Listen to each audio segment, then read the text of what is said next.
Xanadu, el legendario potentado de nuestro siglo, el Kublai Khan de América. Ya en marcha. Obituario, el dueño y señor de Xanadu. Kublai Khan fue el famoso emperador de Mongolia que fundó la dinastía Yuan.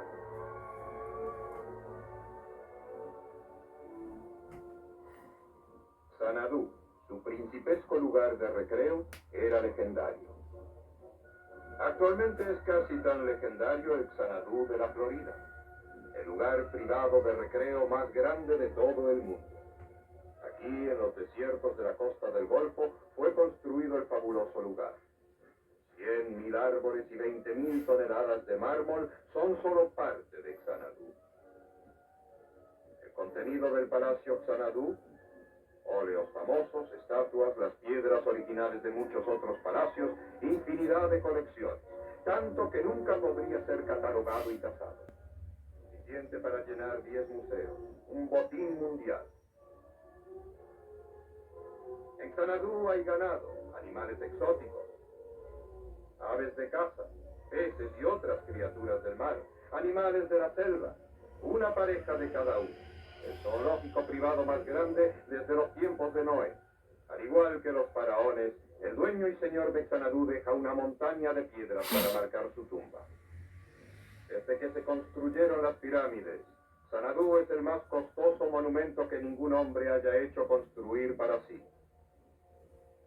La semana pasada se llevó a cabo en Xanadu el funeral más grandioso y más extraño en 1941.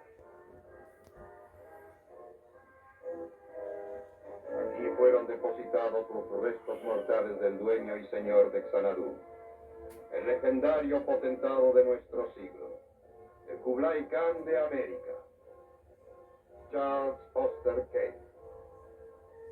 Muere Charles Foster Kane, figura de gran relieve. Muere el editor Kane, es enterrado en Xanadu el defensor de la democracia Charles Foster Kane.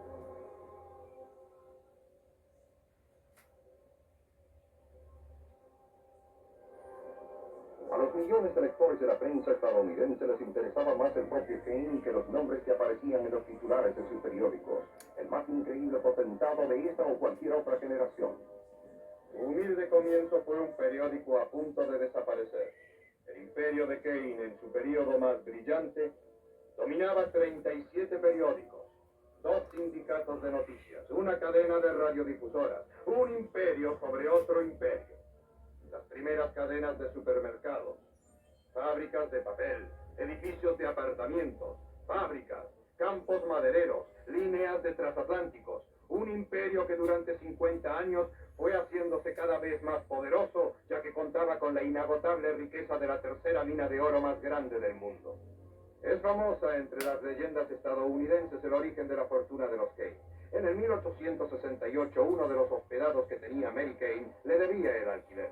Le pagó traspasándole la escritura de propiedad de una mina abandonada, la Colorado Low. 57 años más tarde, y ante un comité investigador del Congreso, Walter P. Thatcher, una de las grandes figuras de Wall Street y blanco principal de los ataques de los periódicos de Kane sobre fideicomisos, recuerda un viaje que hizo cuando joven. Mi compañía fue nombrada visaria de una inmensa fortuna que acababa de adquirir. Ella me encargó la educación del muchacho, o sea, de Charles Foster Kane. Eso no es cierto que en aquella ocasión ese muchacho, Charles Foster Kane, le atacó a usted golpeándole en el estómago con su trineo. He preparado y traído conmigo unas declaraciones, las cuales voy a leer al comité que usted preside. Luego de leerlas, me niego a contestar ninguna otra pregunta. Charles Foster Kane, en cada expresión de sus creencias sociales y el modo peligroso como ha atacado persistentemente las más arraigadas tradiciones americanas de la propiedad privada y de la libre empresa, se ha identificado claramente como un comunista. Ese mismo mes se oía lo siguiente en la Plaza Unión. El nombre de Charles Foster Kane es una amenaza para cada trabajador de nuestro país. Él es hoy lo que siempre fue y será toda su vida, un fascista. Y esta es otra opinión. Yo soy, he sido y seré siempre una sola cosa, un estadounidense, Charles Foster Kane.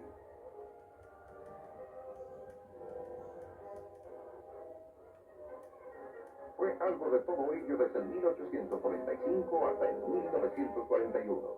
Kane instigó la participación de su país en una guerra y se opuso a que participara en otra.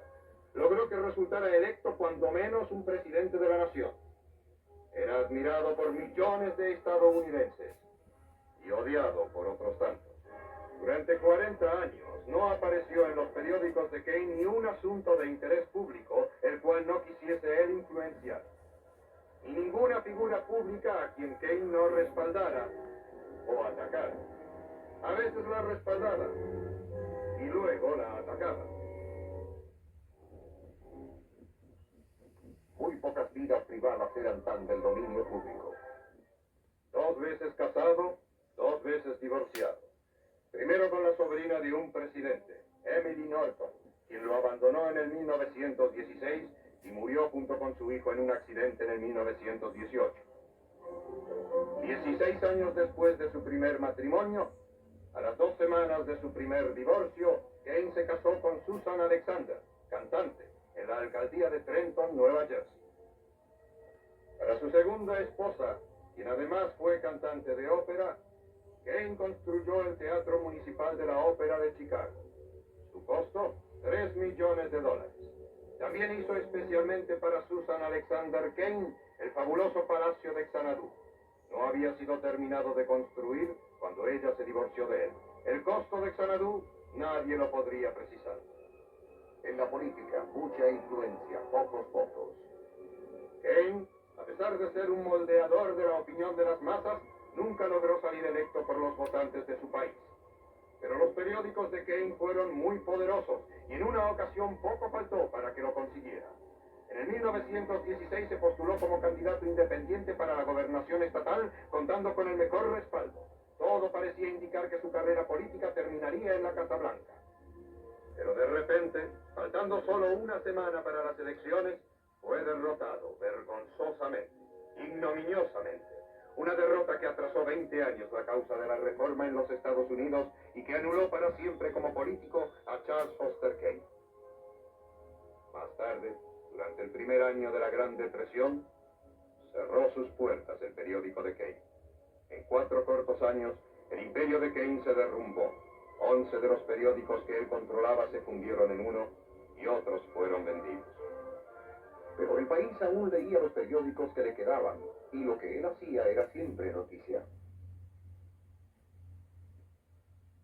¿Es eso cierto? No crea todo lo que oiga por la radio. También lea el Inquirer. ¿Qué opina de las condiciones del comercio europeo? ¿Quiere saber lo que opino de las condiciones del comercio europeo? Aún están vendiendo. ¿Le alegra haber regresado, señor Kane? No me alegra volver, ya que soy buen estadounidense. Lo soy, lo fui y siempre lo seré. ¿Qué otra cosa? Yo era rápido como reportero. ¿No tiene más preguntas? ¿Cree posible que haya guerra en Europa? He hablado con los primeros mandatarios de la Gran Bretaña, de Francia, Alemania e Italia.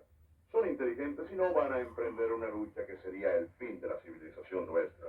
Lo puedo asegurar. No va a haber guerra. Kane ayudó a cambiar el mundo. Pero el mundo de Kane ya es parte de ella. Siempre tratando de hacerla, su vida duró más que su poder.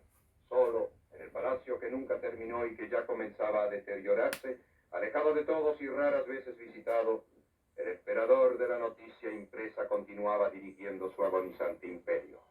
En vano trataba de cambiar, como antes lo hizo, el destino de una nación que había dejado de escucharle y que ya no confiaba en él.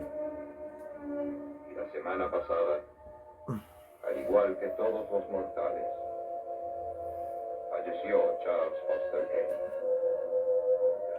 La noticia en marcha.